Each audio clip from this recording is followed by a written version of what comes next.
Hey, what's up? I'm Fly Ty. And I'm Jacinda. And this is diving into how we are able to be media moguls. That's what I like to call it. Yeah, media moguls. We want to share our story. How did we get into media? Everyone always asks, what do you do and how did you start? Well, let's start off with you. Okay. Jacinda, where are you from and how did you get into this industry? I am from Hampton, Virginia, and I first want to kind of dial it back even more, Fly Ty. All right. I knew that there was something weird with me. Okay. I called it weird because I didn't know what it was when I was in the 9th grade. Our teacher gave us a presentation to do, and I shot my hand up. I wanted to go first. I was like, pick me. And I looked around and no one had their hand up. Matter of fact, people were like, I'll get a 0. I do not want to do this presentation. Yeah, that's kind of crazy. Usually people don't. No, they don't. They have to be voluntold. And I was excited to get in front of the class. I was excited to look everyone in their eyes. I couldn't wait to just be center of attention. And so it was at that moment in the 9th grade that I said, something is off with you. Yes. You like this. Let's start honing in on this skill and this craft and let's get better at it. I don't think something was off. I think at that moment you recognized the gift. That's really what happened, but I thought something was weird. The gift actually turned into a passion of yours. It turned into who I am today. So fast forward, I did take communication classes. I majored in communications in college. I took public speaking courses. I was in the forensic speech and debate team. So I just wanted to get better because I loved it. Yeah. But Fly Ty, I thought I would just be like a spokesperson for a firm or something. I did not think I would launch into this media career. Yeah. So now fast forward, 2002 was when I started interning at a radio station. Wow. How did you get an internship? Because there's one question that people ask us all the time. I've been taking these classes. I'm in school. I'm a communication major, but I'm trying to get an internship. What did you do? Did you go online? Did you apply? Did you fill out applications? How did you land at the radio station? Rule number 1, network. Who do you know? And more importantly, we're going to dive into our classes sharing this. Who knows you? Oh, that's good. Who knows you matters more than anything. And I was a waitress on a cruise line in Norfolk, Virginia. I was a waitress. and in our dinner cruises, we used to have to dance with our guests and all this. And I used to just look at this DJ like, I would love to be a DJ. I would love to be the person that can just change the atmosphere of a room and make sure everyone has a good time. I would love to be on that mic. And me and the DJ, we became really good friends. And one day he said, would you like to come tour the radio station Z104 in Virginia Beach, Virginia? Okay. He was on the radio at the time. And I was like, heck yes! Oh my gosh. I was so excited. Went and did the tour. I walked in. Fly Ty, this was like the coolest place I've ever seen in my life. Everybody was dressed so dope. There was a foosball table. There were like flashing lights. You saw on the wall like all these celebrities that passed through, week to week. And so I met one of the evening jocks. He was from 7 p.m. to midnight, and he was the evening guy. And he was like, hey, I'm looking for an intern. And I was like, well, I'm looking for an internship. And I went to Old Dominion University. I filled out the paperwork, and in about a week or 2, I was his intern. But I believed that I was going to print papers and, maybe take notes. I didn't know what the heck I was going to do. Now, it normally doesn't happen like that, right? Normally, what would the regular route for one? You would go online, you'd fill out applications, you'd have to fill out tons, and you'd have to do it months and months and months in advance of that internship actually opening up. And then when you get there, you shadow and you try different departments and things like this. This was literally like a connection because of a connection. But I believe that it was a gift inside of you to be able to talk and communicate with people, to not be afraid to say, hey, this is something that I want to do. Yeah. Is there an opportunity? Yeah. And so many times throughout our career, people have come up to us and said, we want to do what you guys do, right? And that's why we decided to come up with these classes and to give you information that you're really not going to find in a school. This is information that we gained from being out in the field. And Fly Ty, I'm going to tell you, this first day as an intern, I literally was like, I thought I was going to go get this guy his coffee. Yeah. And I'll never forget, oh my gosh, I'm getting like goosebumps thinking about it. He was a couple minutes away from cracking open the mic, starting his show, and he runs in with these broken headphones. You know what it's like to run around. You forget your yes. headphones, and you're running around in everyone's desk looking for headphones. So he grabbed somebody's old rinky-dink headphones, and he said, put these on. Threw them at me. And you put them on. And he was like, when I point to you, laugh. When I point to you, talk. And my heart fell out of my body. Do you hear me? I did not think Yeah. that I would be interning at a radio station and actually be on the mic. Actually talking on the radio. Not on the first day. If anything, you're gonna like warm the person up a little bit. No, y'all. He put me on the air, and I just at that moment made the decision to 1,000% be myself because I had no clue what I was doing. Wow. And sometimes the greatest things come out of you just trying, not knowing. You were just so green. So you was like, well, I'ma just be me. That's all I could be at the time. That's all I could be. There was no way to prepare for that moment. And what happened was, I somewhat became his co-host during this 6-month internship, and his show became number one. Wow. His show became number one. So it was like a trial period for you, but how often would you go in? Was there a schedule, or would you just like go in and volunteer whenever you had extra time? What did that look like? I'm getting so excited telling my story. I haven't relived these memories in so long. I went every single day and worked on the show with him. I never printed papers. I never got coffee. We became best friends. I truly became his co-host, and I came up with creative bits to try and different things to do on air. And when his show became number one, he, got a bonus in his check, and he took me to Ruth's Chris, and that was the finest, most beautiful restaurant experience I ever had in my life. Yeah. And then another great experience that happened is the overnight jock. So it was the radio personality that would do the overnight show, got sick one night. Uh-oh. Here's another moment. I was at the right place at the right time. Here I am doing the show with Zach Daniels, The Freak Show on Z104 from 7 p.m. to midnight. The midnight guy is sick. I get a call from our program director saying, Jacinda, can you get on? And then what happened? My hands started shaking uncontrollably like this. But you had been going for months and months at a time. Not by myself.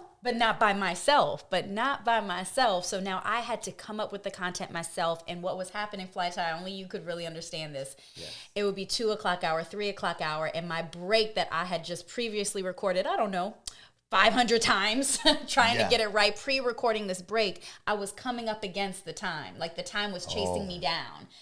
Typically you would pre-record, let's say 1:20 a.m. and then you would pre-record 1:40 a.m. Well, it was like 1:19, and I'm watching this time, and I'm like, if I don't get this time in, this break isn't going to air. And so that was my first time by myself, and that's when program director started to look out for me, and that's when they started to say, there's something with this girl. And after my internship, I ended up working for the radio station. So you was doing pre-recorded breaks. Did you ever go live? I never went live by myself. Wow. As an intern.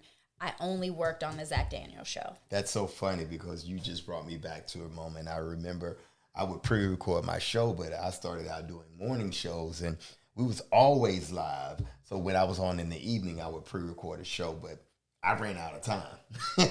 So I had to turn the live mic on. And that exact thing happened to me. But yes. I overcame that fear. Yep. I overcame that fear. So now you're interning at the radio station. You're going to school, taking communication classes. How did you land a job? So after my internship, I had been working there every day. So you network. Yes. You talk to every single person at the radio station. You become friends with everyone. You learn everything that you possibly can. That's a great And when my internship was over, they offered me my own show. Wow. They offered me my own show. And so I started working in the pop sector, and I had my own like overnight weekend show, which is kind of like the lowest on the totem pole. But then they also offered me, I started working on the R&B station. I started working on the Hot AC station. I started working on the AC station. I started doing news for Steve Harvey and news for Whoopi Goldberg. I started doing traffic. I was there like 24/7 working on all these different formats. And that's when I was like, okay, like this, I can see myself doing this forever. I'm meeting celebrities, interviewing them, going out with them, like truly living the life. The first time they told me, we have an event for you. We want you to host this gig on behalf of the radio station. We're going to pay you $100 an hour. I almost fell out of my chair. Wow. Doing what you love to do, being out in the street, broadcasting live, and they were going to pay me $100 an hour. That's pretty good.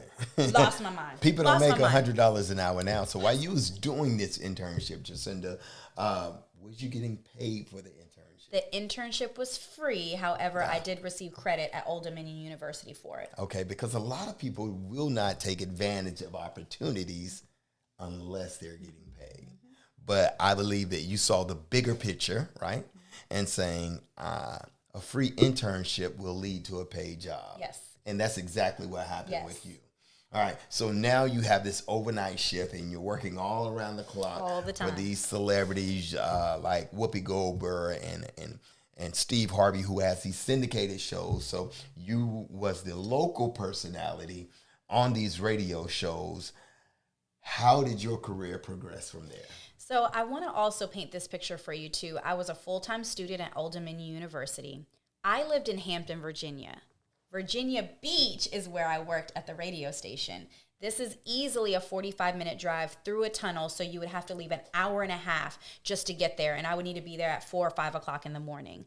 I also worked at Bank of America full-time. I also was a waitress at Olive Garden. Like, in this career, it is hustle out the gate. It sounds like you was a hustler. Hustle out the gate, but to have a taste of doing something that you love, like there was a no-brainer that I was doing my homework in the car. I was crashing at friends' houses that lived in Virginia Beach so I wouldn't have to make the drive all the way back home. You do what you got to do, and I did it, and I loved it. So yes, once I started working there, the next thing was you need to get a full-time position here, and so I ended up graduating from Old Dominion University, and then after a couple months, that's when I started putting my air checks out, and there are different websites and different portals that you can send your stuff out to different radio stations, and that's when I got picked up in Charlotte, North Carolina. So for people who this conversation may be a little foreign to them, what is an air check? So it's when you put together a montage of your best work. So, me reading the news, me working on the R&B station, me coming up with bits on the air, me talking to callers, me sharing gossip headlines. And so if I want to go into a pop station, I would kind of create an air check specifically for that format. If I wanted to go into news or R&B, then I would create an air check. So I was always trying to pull my best work. I was like, that break was good. And I would pull it and save it, and I would create it. And so that takes a lot of work. And then you're sending it out to different places, cover letters, resumes, media kits, all things that we'll talk about in our courses. But I was doing this around the clock. But guess what? My gig in Charlotte, North Carolina came from people who I knew. One of my bosses, he knew another program director who was looking for a new jock, a female. And he was like, I got a girl for you. And I literally got the Charlotte gig because of knowing someone and knowing someone and knowing someone and doing good work for them. Okay, so here you are. You've graduated from being an intern, and now you have a part-time position ready to go full-time, and you kind of jump forward into a Charlotte radio gig where you became full-time. What was the turning point there at Z100?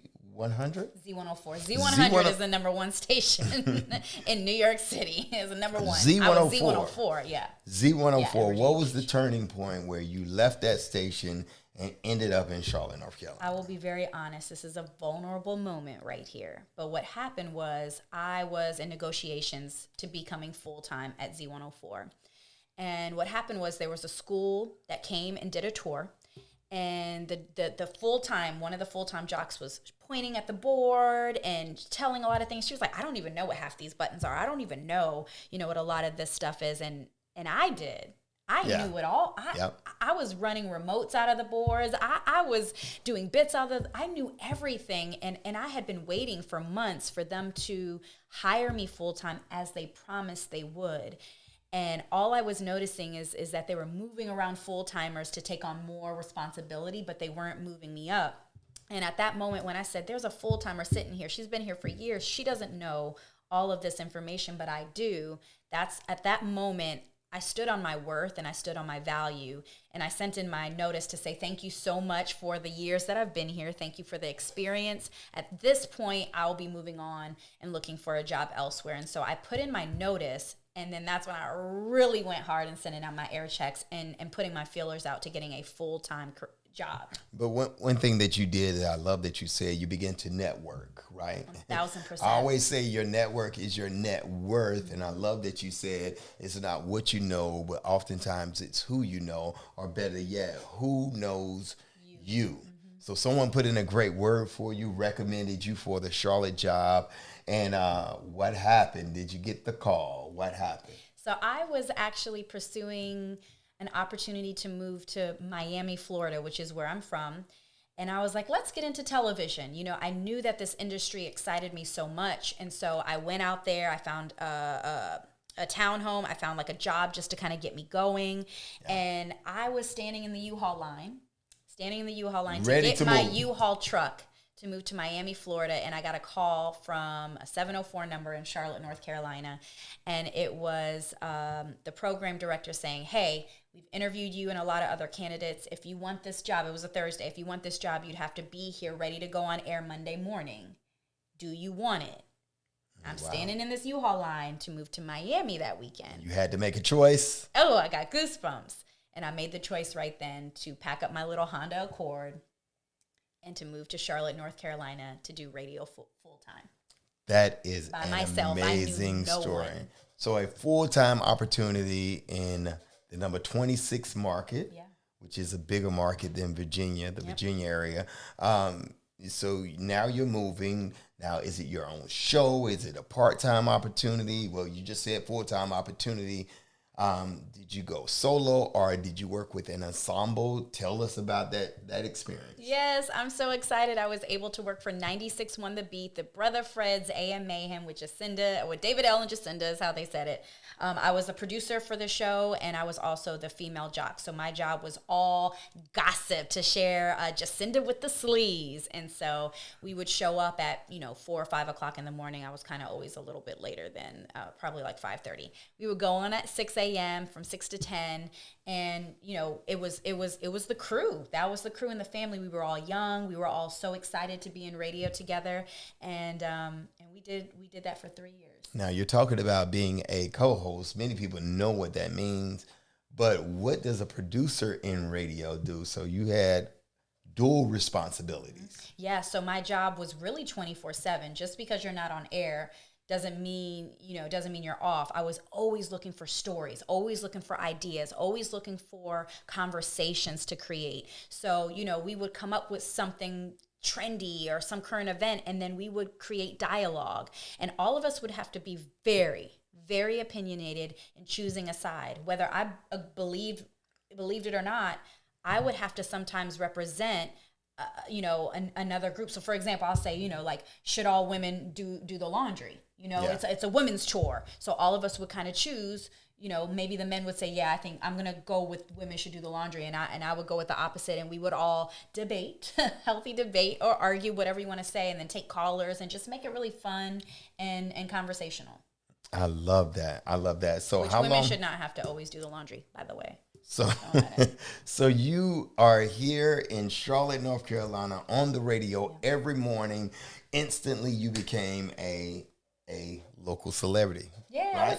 I would say household name. Like, I mean, you're that girl, like, when all of us were listening to the radio all the time, like they become family. We all become family. We're doing life together every single morning. I mean, me, Brother Fred, and David L., and even Cubby. It doesn't matter if you're in a bad mood. Doesn't matter if, what's happening. You're live in real life every day for years. So a couple questions from here. Now you're on the radio. How many years did you work on that station? 3 years. 3 years on that station. So usually people aspire to move to a bigger market in radio. You was on there 3 years. So after the 3 years, you put your TV dreams on hold for Miami. You come to Charlotte. You spend 3 years in a great city. You're loving life, having so much fun. Then what? Do you want the truth? I want the truth. That's what fired. we're here for. I got fired. Fired. Too opinionated. Let go. The best way to put this is that, you know, I would say when I got fired, someone called me and said, "Welcome to radio." Wow. So being in media, you get hired and fired left and right. How many times you been fired? Well, how many times you been fired? One time. Don't. I got laid off once. So, no. Fired one time, laid off one time. See? Proving my point. So it's one of those things that you got to have thick skin. You know, things can change. Maybe they want to go in another direction. Maybe they ain't feeling you no more. Maybe you're too opinionated, whatever it is. But my time had come to an end there. And I was actually grateful because I was ready to do something different and something new. And so that's when I tried my hand in television news. And I started working for WBTV as a traffic reporter. And I started doing it for the morning news, and then I started doing mornings and afternoons and all this good stuff, and so that's when I got into TV right after that. So you made a huge jump from radio to television. In between time, what was you doing? Because I believe you started your own media company, and also you was on another radio station during your transition. Wow, you're good. You remember that. You did your homework. You remained active until you got that television job. Yeah. So tell us how you got the television job, number one. But in the meantime and in between time, what was you doing to exercise that muscle? Because what usually happens is people grab those air checks from the job that they get maybe laid off or fired from, and then they send it out, and other markets say, "Hey, we think this girl sounds good," or "this guy sounds good." You get that call. You never got that call. Did you even put out your air check to other markets? I didn't. I was probably, when I was let go, it was probably about a 6-month span. So my first thought process was to start my own company. So I started a voiceover agency called One Take Incorporated, and I really put all my passion into that and was like, I love doing voiceovers. I love doing commercials, and I would love to build something where other people can get paid doing commercials as well. While I was doing that, I started working for a historic radio station in Charlotte, WGIV. WGIV. Me and Big Pat started a little radio show there. And so I was just kind of keeping my feet, in the water and just kind of getting out still. And I was really loving that. But then I just started looking at TV, and then that's when I saw BTV open up. Wow. So how did you go from radio to a television job? I'm sorry? So tell us what that transition looked like, because I know to get into television, you have to have an extensive resume, or maybe you've been on the television station before. What did that look like, the jump from doing morning radio to now being out of work, unemployed, starting your own voiceover company, to jumping into television? People have been trying for years and years to get into television, and in a 6-month span, you was able to make that transition. Ooh, can I tell you, sometimes you got to be a little crazy, just a little crazy. In the subject line, when I emailed the program director who was looking to hire a traffic reporter, I said something along the lines of like, "You're dumb if you don't hire me." Like something like that. What? And I remember him when he brought me in to interview me. He was like, good. No one's ever talked to me like that. And he said, it made me open your email. Thankfully, he was a radio guy as well. So he listened to my air check, which at the time was all I had. I didn't have a reel, which is a different thing that you need to have when it comes to TV. What is a reel? A reel is a montage of TV clips of everything you're doing on news or everything you're doing on television to show what you could do, whereas an air check is to listen. I didn't have a reel because at that time, all I had ever done was I hosted a television show, but that's all I had. So when I came in for the interview, he said, "Do you see that stack? There are like hundreds and hundreds and thousands of reels that I need to go through. Why on earth would I give you an opportunity and you have absolutely no experience?" Wow. No experience. And so, funny story, but at that time, I was volunteering at my church, and I was doing all the anchoring, sharing the updates for the church and church announcements, the church happenings on the video screen. So you was doing the church announcements on video. At the time, YouTube was very, very new. And for some strange reason, right before this interview, like the week of, I went to all the video clips and I favorited them and kind of created my own little channel of anchoring this thing at church. So while he's sitting there and he's telling me, why you? Like, you have nothing to show me. I have to see something. I said, well, can I show you my church announcements? And he was like, are you on camera? I said, I'm on camera. I'm with a teleprompter. I have a green screen behind me. I'm mic'd up, all that. And I went around his desk, pulled it up on the computer, and he went through my church announcements. Volunteering will get you that gig. I promise you every time. Or it will get you content to help create an opportunity for you. So luckily you had that content. You were smart enough to keep it, to save it and favorite it. Yeah. So nothing is a throwaway. Everything can be used, right? But I think more importantly, he took a chance on you. Big right? chance. He took a chance on you. So that led to you being a traffic reporter. Yeah. All right. And what was your day-to-day responsibilities, and how did you end up actually being a reporter out in the field after being a traffic reporter?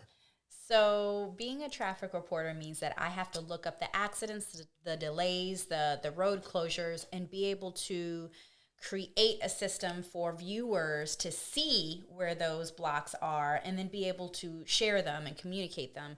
So I'm constantly like on the phone with CMPD trying to confirm where different things are as I'm building maps and bullet points, as I'm also being told where to stand in the newsroom, who's tossing to me, how much time I have. So sometimes you're racing up against the clock. There can be huge fatalities where I-85 is completely shut down or a helicopter is moving to the scene. So, and we had a helicopter at that time. So I was also talking to the helicopter, to the pilot. So my very first time fly tie, I remember the weather, the meteorologist was going, and I'm standing in front of the camera, and I'm waiting for that red light to come on, and my hands were shaking uncontrollably. I mean, I had that same experience the first time I cracked open the mic on radio, like just deathly scared, like sweating. And the same thing happened in TV. Like, I thought I was going to pass out. It was so bad that I did my hit. But when I went back to the computer, the young lady who was training me had to do everything because I couldn't even type. I was like, wow. like that. That is amazing. So scared. So you started off doing a traffic report where you were super nervous. And now this television director or program director in television took a chance on you. But you went from being a traffic reporter to what in television? To then I actually became like a weather forecaster. I started actually doing weather. So that experience working for WBTV, being part of that first 4 p.m. newscast, y'all, I just want to tell you, like, I chopped my hair. That's another thing to say. Like, when you come into media, they can have you change your name. They can have you change your look. Like, they're creating something with you. And so I had long hair and I chopped it. I had to chop it up to here. And I remember wearing big chunky necklaces and blazers that had the shoulder pads in them and just all this stuff, And really what it is you're trying to find your look, find your brand, find who you are. And some of the best advice I could give is become credible first before you start to really open up and shine and be funny or whatever that shtick is that you have. So I really wanted to learn. I took it so serious. It took me hours to do hair and makeup and clothes. I knew nothing about any of that stuff. So you always wasn't Jacinda in radio or in TV? You had to actually change your name? Radio was What was your name? What? For what? On radio. Jacinda. Oh, okay. I thought you was Lacey Shay. That was when I did traffic in radio. Yeah, I did have a fake name at one point. But you forgot. But the thing is, like, it took, I didn't go anywhere. I didn't do anything. I was studying this stuff. And for at least 6 months, like, it would take me hours to get ready for the news. And now, going to do a newscast take me 5 minutes, throw on some hair, makeup or whatever and do it. But just know that there's definitely work that you put into it. And they all taught me. They all held my hand. And from there, then I went to WCCB as a reporter and as a weather forecaster. So some of the skills that you learned in television now was what? For television is how to communicate, how to be on the fly. I think when it comes to radio, it's more funny and entertainment. But when it came to television, I grew up.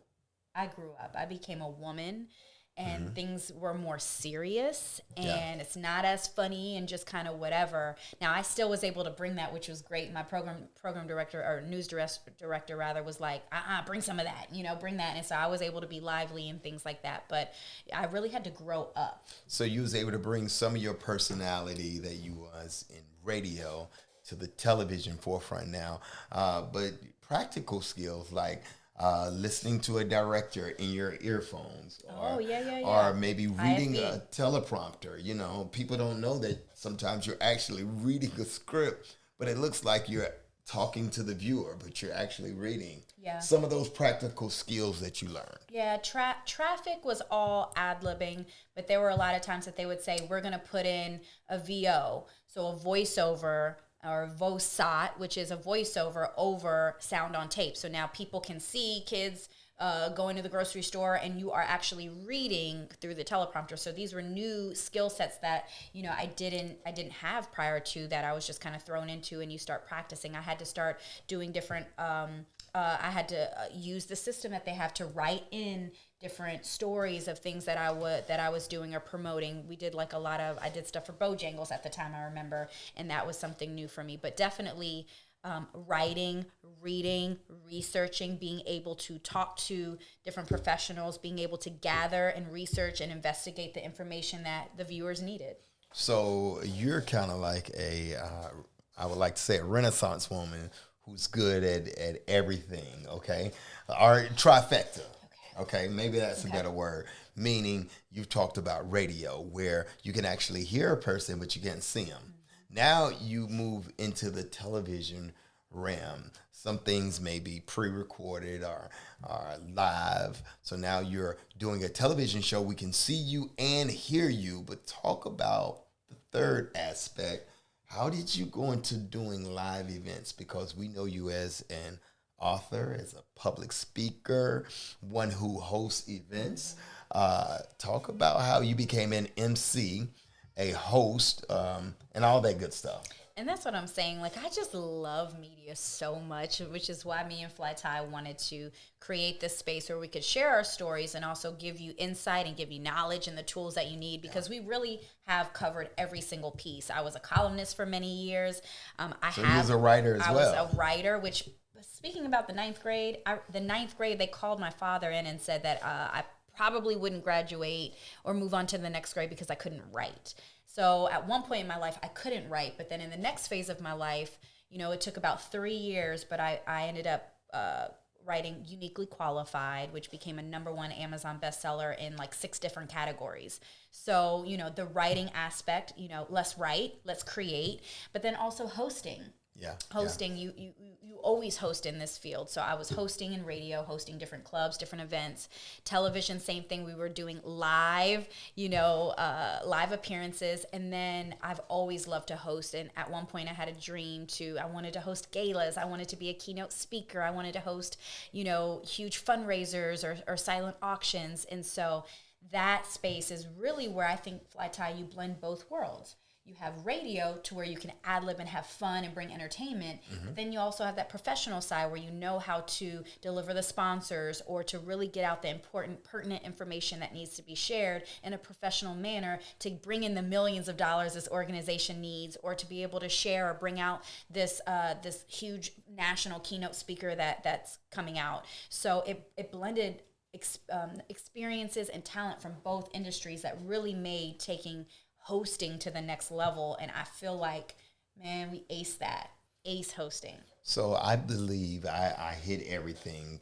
We talked about you being in radio. We also talked about how you transitioned into television, and then from television, now you're a motivational speaker. You're a host, a MC of whether it's galas or huge events like Coliseums.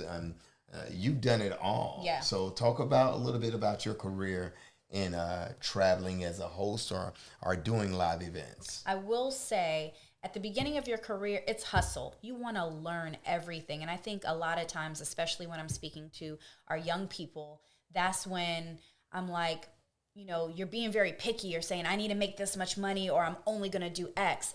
Be open to doing everything. You just don't know yet. Now, fast forward, do about 10, 15, almost 20 years, and then you can start saying what you want to do with that skill set. And so for me, I love public speaking. I still love being, in the center of the stage, but it's important to me that what I'm sharing, what I'm giving is positive, is powerful, is impactful. And so being inspirational, being motivational is extremely important whenever I'm touching the microphone. I've had to cover some of the bad news stories. Don't like doing that. I've had to just give gossip and sleaze. I don't like doing that. So now at this stage in my life, I am very particular about what I speak about in this microphone fly tie. And so for the last 10 years, we have been arena hosts for the NBA's Charlotte Hornets. And I think some of my biggest accomplishments thus far in that space has been hosting NBA All-Star for about 3 years in a row, being able to fly to different places. And that is a national event. And to be chosen amongst all the arena hosts, year after year has been a big honor, and being able to grace that court with other phenomenal talent, and to know that we're not just getting by, but we're excelling and stepping it up to make sure that we memorize everything, that we make it look good and look easy, and that even when things mess up, no one knows that you messed up. So Fly Tie, we do everything, which is why I cannot wait to teach you all that we know. So a few years in radio, even more years in television, yes. And now we're talking about doing live events. So as large as NBA All-Star, which is a huge national event, but you've also have become a public speaker where you've traveled, you've toured the country, traveling around the United States, speaking about a book that you authored, talking about your journey. So from doing live events to being on radio to being on television, what are some of the lessons that you learned that you want to share with the people that will be taking our media classes? The number one thing that I learned is to always be true to yourself. There will always be people who don't like you and don't understand you. And there will be other people who absolutely love you and want to connect with you and learn from you. But they can't do that if you're trying to put on because what you think people want to hear or what you think people want to see. So in that journey, I've learned that, it's hard. You really, really have to have thick skin. For example, when we're winning, when things are good, you look good because you're the face of it. When we're bad, when you're the face. And so people may have a lot to say, but the biggest lesson I've learned is 1,000% be your true, authentic self. And that may take some time for you actually getting to know what that is and what that looks like. But it's so worth it in this journey because people are going to be drawn to the realness. People are going to be drawn to the real you, not all the makeup, not all the this and that. And I feel like when I coach different students, sometimes they're more concerned with what I'm wearing or how you do makeup or how you do all these things. And I'm like, no, I'm more concerned with what you're going to say and what you're talking about. And what does your brand look like? What does your digital footprint look like? People are going to be connected to the real you no matter what you look like. I love that, Jacinda. Well, I hope I didn't miss anything. So you talked about radio, you talked about television, you've talked about hosting live events, you talked about what you want to share with the people and, what you want them to learn. I believe that you have this huge span of experience in the media field, and now you're ready to share it with everyone that's going to be tuned in, listening and learning. Have I left anything off?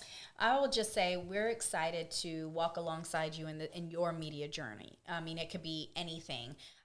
For me, I have hosted a Panthers television show.